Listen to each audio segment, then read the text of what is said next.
Fantastic. Many thanks indeed, Laura. And thanks so much to everyone who has participated today.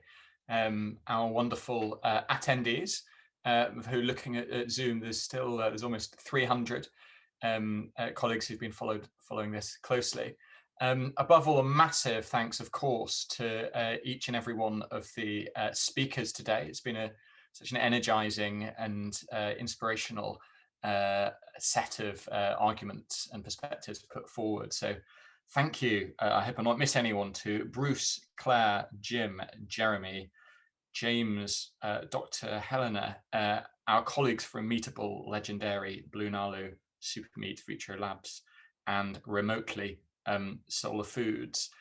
Also, a big shout out to Tim and Amanda from the Master Investor team, who are the brains behind everything that's happened. So thank you, one and all. There are some links which will be pasted right now into the chat that you might be interested in seeing.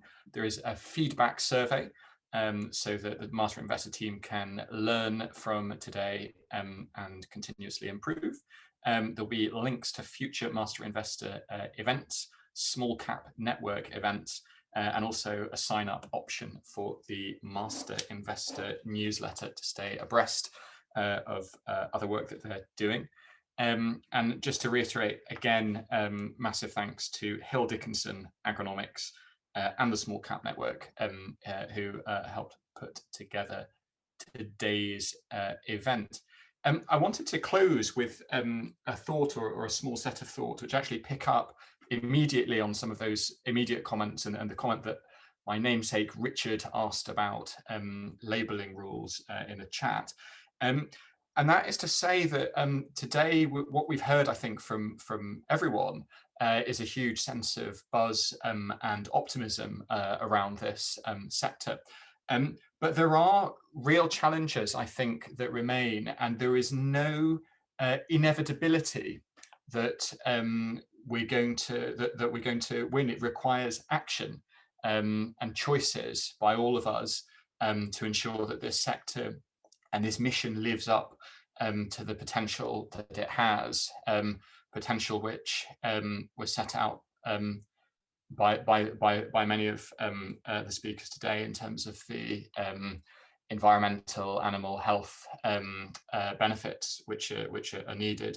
I'm going to paste, and why do I say that? Why do I say there are still challenges? Let me paste into the chat a rather absurd and extraordinary newspaper report from a media report from a few months ago, when colleagues in the European Parliament in Brussels had to vote on whether to allow alternative protein products to actually use any type of labeling or name which was in any way related to meat. So not just could you refer to, beef or something much more narrow than that? Do you even call a veggie burger a burger? Could you even call a vegan sausage roll a sausage roll?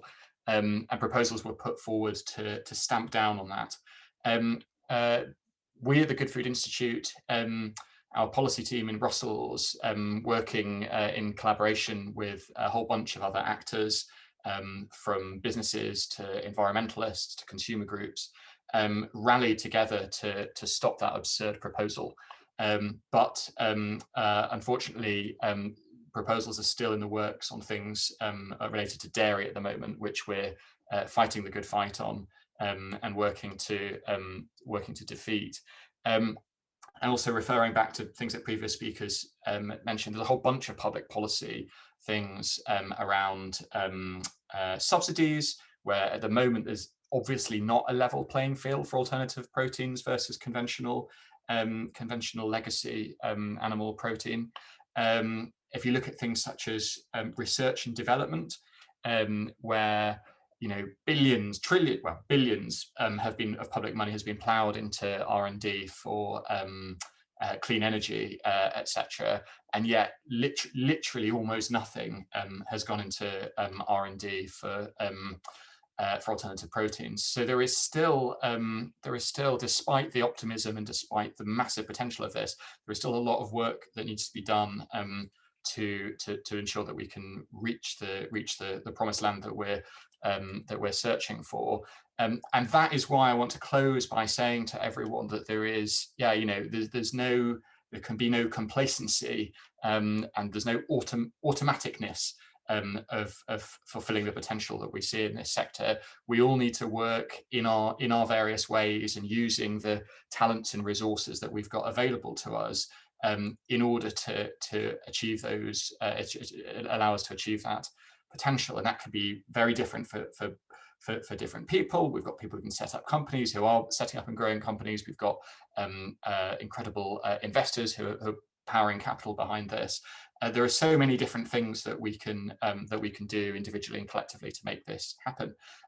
From our end at the Good Food Institute, we're powered 100% by philanthropy. We're not a trade group or a private interest. We are supported by donors and supporters who share the social objectives and mission that we have, and who want to see the sector collectively succeed. Some of our incredibly generous supporters are represented here today, and they know who they are, and a massive and heartfelt thank you for everything that you're doing to ensure that we do come out winning. I would say to everyone else listening, if you do have a philanthropic interest in this place, in this space, please do take a look at the Good Food Institute as a philanthropic potential option for your support. We score very highly on things, various independent rankings of effective nonprofits, animal charity evaluators, etc. Please do reach out to me or Bruce, or check us out on our website if you're interested in looking at that. And I think that with that, we can, if we all pull together and do what we can and do our bits in our different ways, I actually think that we can definitely move the needle, bend the arc of history, as Steve Jobs, I think, make a dent in the universe, as Steve Jobs once said, and really accelerate the exciting change that is happening. Okay, so with that said, let's draw this to a close. Some of you will be staying on for a little networking event, which will be available on a different Zoom link that you should have in your emails. But whether you're staying on for that or going your own way, many thanks for joining today. Thanks again to all of the organisers, and look forward to working together in the coming days, weeks, and months and years to ensure that we can live up to the full potential of this very exciting movement and sector. Thank you.